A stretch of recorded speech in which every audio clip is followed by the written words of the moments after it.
Bir insanın üzerine vacip olan ilim tevhid ilmidir.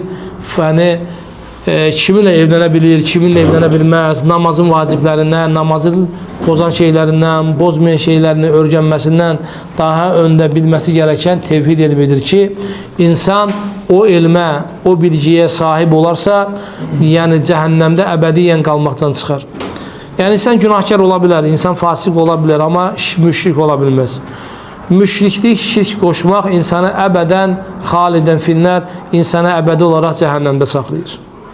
Yani bir insan Allah'a ortak koşarsa ibadetinde, itaatinde, itikadında, əməlində, sözündə, niyyətində, qəlbində Allah'a ortak koşarsa əməlləri boşa gider.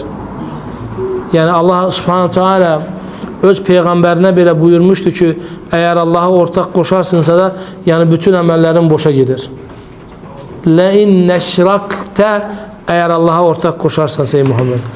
Bakın Allah Subhanahu Teala burada şirk eden insanların üzürlü olduğunu gören insanlara açık bir reddiye verir ki Allah deyir ki eğer şirk koşarsınızsa bütün əməlləriniz boşa gider. Ve Allah Kur'an'da deyir ki şirki asla bağışlamaz. İnna Allah la yaghfir en yushraka bi. Allah özüne ortak koşma asla bağışlamaz. Kim Allah'a ortak koşarsa onun gideceği yer cehennemdir deyir.